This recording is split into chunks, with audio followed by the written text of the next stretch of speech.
Assalamualaikum warahmatullahi wabarakatuh. Hari ini saya nak sembang pasal keputusan perlawanan melibatkan skuad kebangsaan Malaysia menentang Kuwait, yang mana pada perlawanan semalam Kuwait menang 4-1. Gol sagu hati Malaysia dijaringkan oleh Guilherme Di Paula.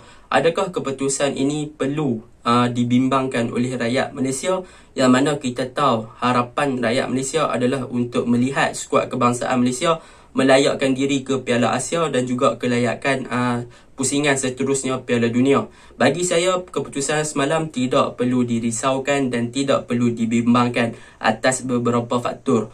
Faktor yang pertama adalah perlawanan semalam bukannya perlawanan friendly match ataupun perlawanan persahabatan yang rasmi. Bahkan perlawanan semalam diiktiraf sebagai perlawanan latihan sahaja. Sebab apa saya kata begitu? Sebab pada perlawanan semalam, setiap penampilan yang dilakukan oleh para pemain Kuwait ataupun Malaysia tidak akan diiktiraf sebagai caps untuk skuad kebangsaan mereka.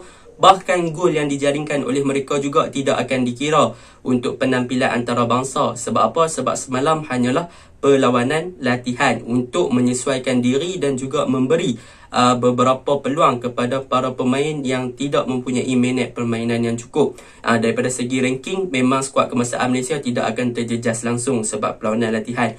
Yang kedua, apa yang kita boleh lihat daripada perlawanan semalam, Tan Chee Ho betul-betul menguji taktikal dan juga mencuba bermacam-macam taktikal pada perlawanan semalam apabila beliau membuat pertukaran sebanyak 12 pemain.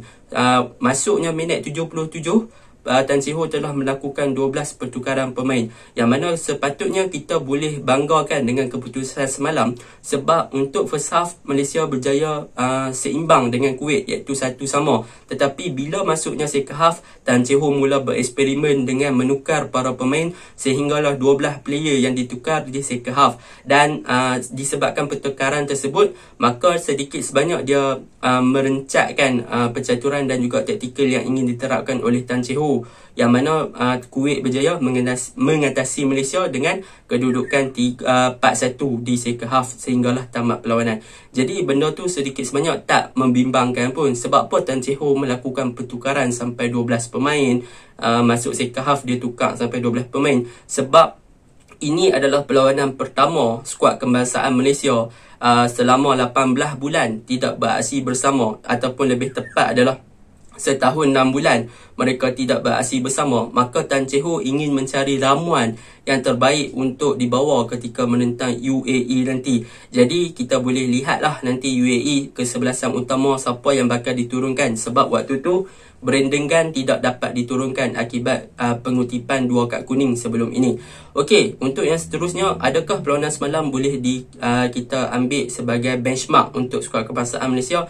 Jawapan saya tidak. Perlawanan sebenar yang boleh kita ambil sebagai benchmark untuk kita bandingkan taraf skuad kebangsaan Malaysia untuk lawan dengan UAE nanti adalah pada 28 hari bulan ini, iaitu skuad kebangsaan Malaysia akan menentang skuad kebangsaan Bahrain, yang mana 28 hari bulan ni kita boleh tengok bagaimana tahap sebenar pasukan kebangsaan Malaysia ketika menentang Bahrain. Sebab apa? Sebab perlawanan menentang Bahrain nanti adalah perlawanan melibatkan perlawanan persahabatan yang rasmi ataupun melibatkan perlawanan persahabatan Tier 1, yang mana boleh menjejaskan kedudukan ranking, sama ada Malaysia boleh tambah poin ataupun kurang poin. Dan di situ juga penampilan dan juga gol akan dikira untuk setiap pemain yang bermain pada perlawanan tersebut. Jadi Bahrain akan menjadi benchmark yang sebenar, bukannya Kuwait. Sebab Kuwait itu adalah perlawanan latihan sahaja.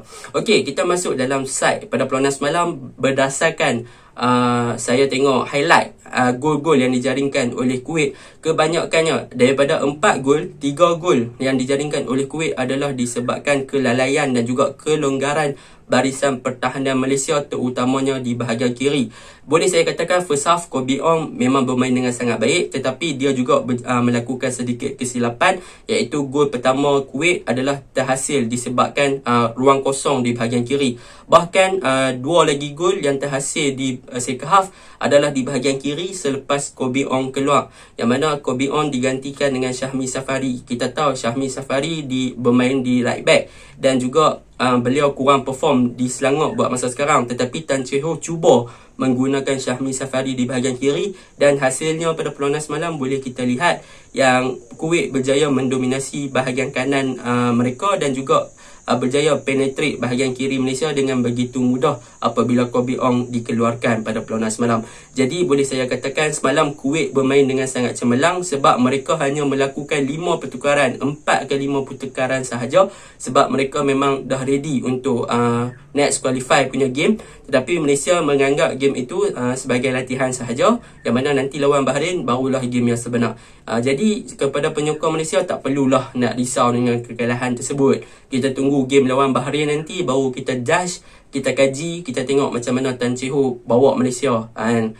Game Bahrain nanti barulah kita boleh tengok dengan betul-betul macam mana Malaysia punya corak permainan. Itu sahaja. Assalamualaikum warahmatullahi wabarakatuh.